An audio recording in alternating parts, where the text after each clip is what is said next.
الرحمن الرحیم۔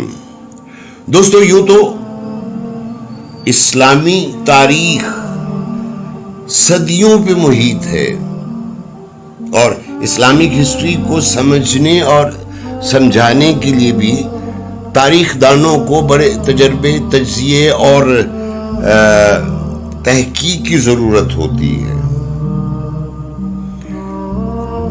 پھر بھی میں اپنی محدود تحقیق، ریسرچ یا مشاہدے کے باوجود یہ جسارت کر رہا ہوں کہ میں آپ تک اور نوجوان نسل تک اسلامی تاریخ کو آسان اور عام فہم الفاظ میں پہنچا سکوں۔ اور اسی دوران میں آپ سے یہ عرض کرنا چاہتا ہوں کہ تاریخ جب بھی لکھی جاتی ہے، تاریخ کا کوئی المیہ، کوئی واقعہ، کوئی تاریخ دان جب لکھتا ہے تو وہ کچھ نہ کچھ اس لکھنے میں اپنا علمی مشاہدہ یا اپنا ایک جو اس کے دماغ میں چل رہا ہوتا ہے، ایک اپنا پوائنٹ آف ویو لے کے وہ تاریخ رقم کرتا ہے، اور پھر ہم اسے ماضی کو پڑھتے ہیں کہ فلاں وقت میں وہ واقعہ کیا ہوا تھا۔ وہ مختلف حوالوں میں یا مختلف کتابوں میں جب حوالے ہوتے ہیں تو اس میں تھوڑا سا ڈیفرنس ہمیں نظر آتا، تو یہ تاریخ لکھنے میں تھوڑا سا فرق آ جاتا ہے۔ بہرکیف میں نے پھر بھی بہت کوشش کی کہ میں اپنی ریسرچ میں، اپنی تحقیق میں پراپر انتخاب کروں ان باتوں کا، ان چیزوں کا، جس سے میں آپ تک یہ عام فہم الفاظ میں نوجوان نسل کو اسلامی تاریخ سے تھوڑی سی روشنائی حاصل کرا سکوں۔ تو اگر کوئی میری طرف سے کوئی کمی کوتاہی ہو تو از راہ کرم اسے نظر انداز کیجیے گا اور میری اصلاح کیجیے گا۔ دوستو، حضرت ابراہیم علیہ السلام کی خانہ کعبہ کی تعمیر سے لے کر نبی کریم صلی اللہ علیہ وآلہ وسلم کی دنیا میں آمد تک کے عرصے اور آپ کی حیات طیبہ، کلام پاک کے نزول سے لے کر اب تک تاریخ اسلام ایک بہت ہی بڑا سبجیکٹ بن گیا ہے یا جاری و ساری۔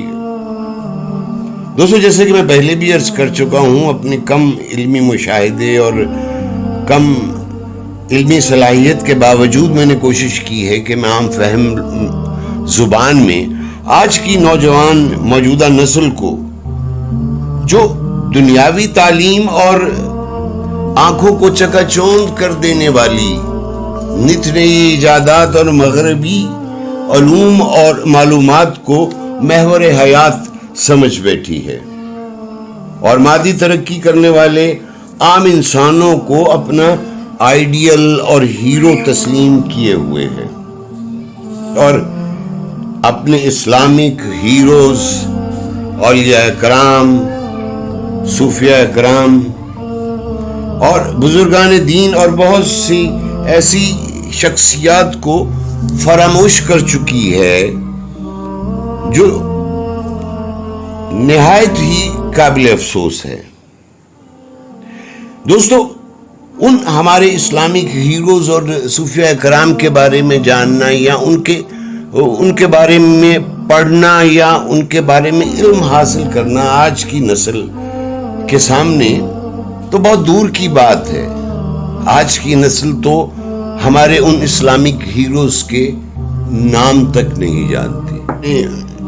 بزرگان دین، علماء کرام، مفتی صاحبان اور اسلامی اسکالرز کو اس کا ذمہ دار نہیں ٹھہراتا۔ یہ ہمارا اپنا یا ہمارے بڑوں کا یا ان بچوں کے بڑوں کا جو اپنے بچوں کو اسلام کی طرف راغب نہیں کرتے، نماز، روزہ، حج، زکوٰۃ جو ہمارے بنیادی ارکان ہیں ان کو کسی حد تک پورا کرتے ہیں اور ان پہ شعور بیدار کرتے ہیں، لیکن اس ہسٹری کو بھی پڑھا جائے تاکہ وہ اپنے ہیروز کو پہچانے یا اس پھیلاؤ کو پہچانے جسے اسلامک ہسٹری نے آغاز کیا۔ آج کل کے بچوں کو تو صرف یہ کارٹون اور یہ اسپائڈر مین اور یہ ہیروز ہیں اصل ہیروز کو. تو میں نے اپنے طور پہ ایک صحیح کی ہے کہ شاید میں نئی جنریشن کو, نئے بچوں کو میری ان ویڈیو سے کچھ تھوڑا سا فائدہ حاصل ہو جائے. سو میں اب اس ویڈیو بنانے کے لیے, موضوع تو بہت سے تھے, تو میں نے آج کے جو موضوع کا انتخاب کیا ہے وہ اپنے ہی جو ہمارا حصہ ہے بر صغیر کا, تو وہاں پہ اسلام کیسے پھیلا, تو اس حوالے سے میں نے آگے اس پہ انشاءاللہ بہت سا کام کرنا چاہتا ہوں, اور بشرط زندگی صحت, تو اس پہ بھی آئیں گے. لیکن آج کا میرا موضوع ہے the beginning of Islam in South Asia, یعنی بر صغیر پاک و ہند میں اسلام کی آمد اور اس کا پھیلاؤ. زاہد قریشی اپنے چینل کے ساتھ آپ کی خدمت میں حاضر ہے اور سلام عرض کرتا ہے. بہت سا تعارف آپ سے ہو گیا, ابتدائیہ ہو گیا, تو اب جو ہمارا مرکزی خیال ہے یہ بر صغیر میں اسلام کا پھیلاؤ ہے, اس کی طرف آتے ہیں.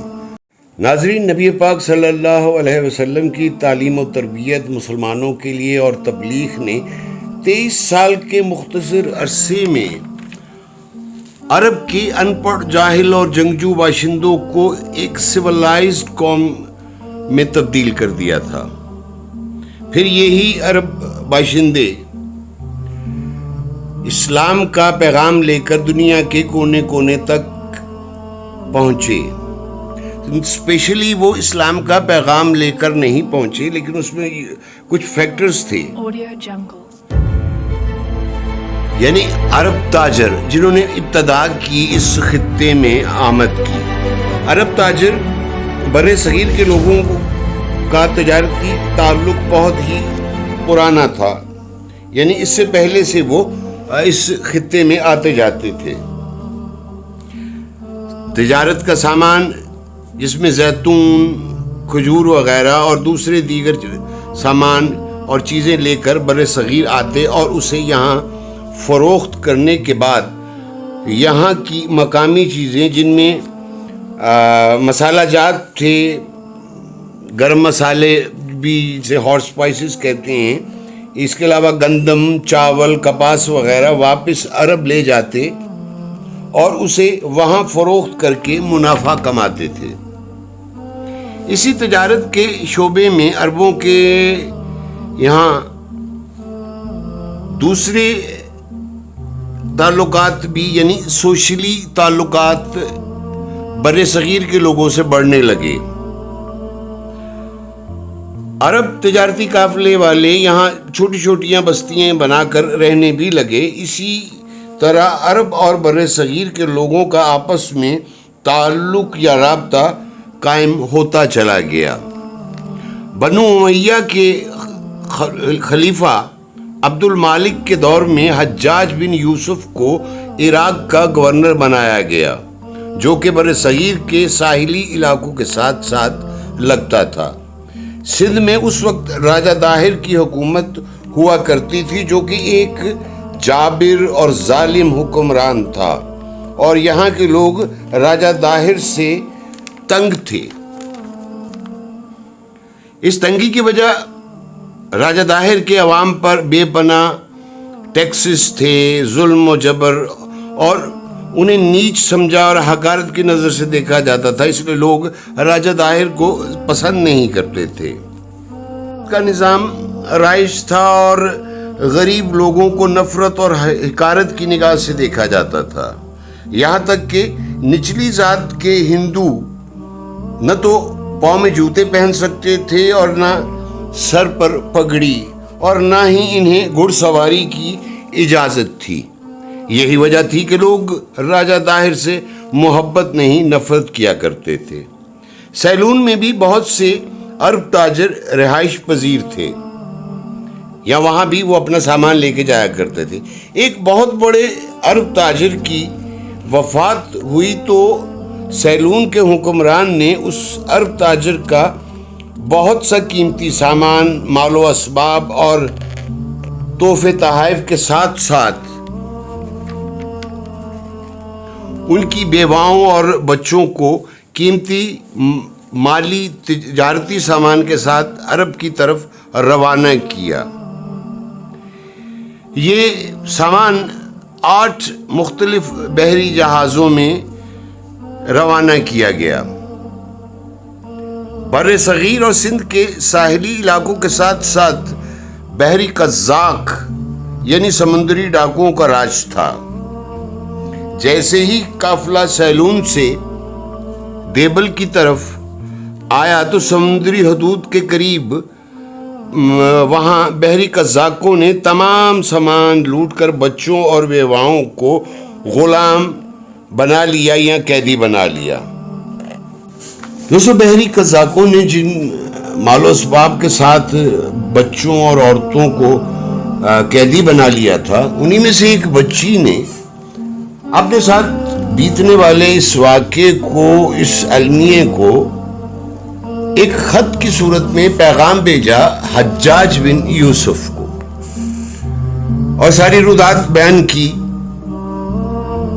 کسی نے کسی طریقے سے جب وہ خط حجاج بن یوسف کو ملا تو وہ بہت ناراض ہوئے اور انہوں نے فوری طور پر راجہ داہر کو پیغام بھیجا کہ ان قیدی عورتوں اور بچوں اور مال و اسباب کے ساتھ ان 8 جنگی جہازوں کو فوراً بخیر و خوبی عرب کی طرف واپس روانہ کر دیا جائے۔ لیکن راجہ طاہر نے ان الفاظ میں انکار کیا کہ وہ بے بس ہے، اس سلسلے میں وہ کچھ نہیں کر سکتا، کیونکہ جنگی یہ جو بحری قزاق ہیں، یہ ڈاکو ہیں، یہ اس کے کنٹرول میں نہیں ہیں، لہذا وہ بے بس ہے اور وہ کچھ نہیں کر سکتا، مطلب انکار کر دیا گیا۔ تو حجاج بن یوسف نے خود فیصلہ کیا کہ وہ خود ان بحری قزاقوں کے خلاف حملہ کرے گا، کارروائی کرے گا۔ تو حجاج بن یوسف نے ایک فوجی قافلہ یا دستہ مجاہدین کا، لوگوں کا جنگی ساز و سامان کے ساتھ سندھ کی طرف روانہ کیا، لیکن ان لوگوں کو وہاں کامیابی حاصل نہ ہو سکی اور یہ واپس لوٹ گئے۔ حجاج بن یوسف نے دوسری مرتبہ پھر ایک دستہ تشکیل دیا اور اس وقت کے بہترین جنگی ساز و سامان کے ساتھ ان کو روانہ کیا بر صغیر کے سندھ میں۔ سندھ بھی اس وقت یہ آج کا سندھ نہیں تھا، بہت بڑا سندھ کا علاقہ تھا، اس پر بھی بات کریں گے کہ وہ کہاں تک پھیلا ہوا تھا۔ ادھر روانہ کیا، قافلہ تو روانہ ہو گیا، لیکن ان کو بھی کامیابی نصیب نہیں ہوئی، وہ فتح یاب نہ ہوئے اور ناکام لوٹ آئے۔ تیسری اور آخری بار حجاج بن یوسف نے جو دستہ مجاہدین کا تشکیل دیا، ان کی تعداد تقریباً 6000 کے قریب تھی۔ جدید اس دور کا جنگی سامان، اونٹ اور دوسرے اس کی جو جنگ میں استعمال ہونے والے ہتھیار ان کے پاس تھے۔ اس دستے میں حجاج بن یوسف نے اپنے بھتیجے عماد الدین محمد بن قاسم کو اس مہم پر سپہ سالار کی حیثیت سے منتخب کیا اور حکم دیا کہ وہ سندھ کی طرف روانہ ہو۔ اس وقت محمد بن قاسم کی عمر 17 سال تھی، صرف 17 سال کی۔ محمد بن قاسم اپنی سربراہی میں یہ قافلہ لے کر سندھ کی طرف روانہ ہو گئے۔ جنگی سامان میں اونٹ اور سواری کے لیے گھوڑے اور دوسرے سامان کے علاوہ سب سے بڑی ایک چیز تھی اس دور کی، وہ تھی منجنیق۔ تو منجنیقیں بھی ان کے ساتھ تھیں جو بہت بھاری بھرکم پتھروں کو دور دراز کے علاقے میں پھینکنے کی صلاحیت رکھتی تھی۔ محمد بن قاسم نے سندھ پر حملہ کیا. اور یہ تھا اسلامک ہسٹری کے سبجیکٹ میں، جس میں ہم نے چوز کیا بر صغیر پاک و ہند میں اسلام کیسے پھیلا. یہ اس کا پہلا حصہ تھا. اگلا حصہ آپ میری نیکسٹ ویڈیو میں دیکھیں گے، اور شاید وہ 2 حصوں میں اور بڑھ جائے، کیونکہ یہ بہت بڑے سبجیکٹ ہیں اور ان پر اگر جتنا بھی بولا جائے، کہا جائے، بتایا جائے وہ کم ہے. لیکن میں اس کو سمرائز کر کے آپ کو انشاءاللہ 1 یا 2 پارٹ میں اس بر صغیر کے اس ٹاپک کو ہم ختم کریں گے اور پھر کسی اور طرف چلیں گے. تو اگلے پارٹ تک اللہ حافظ.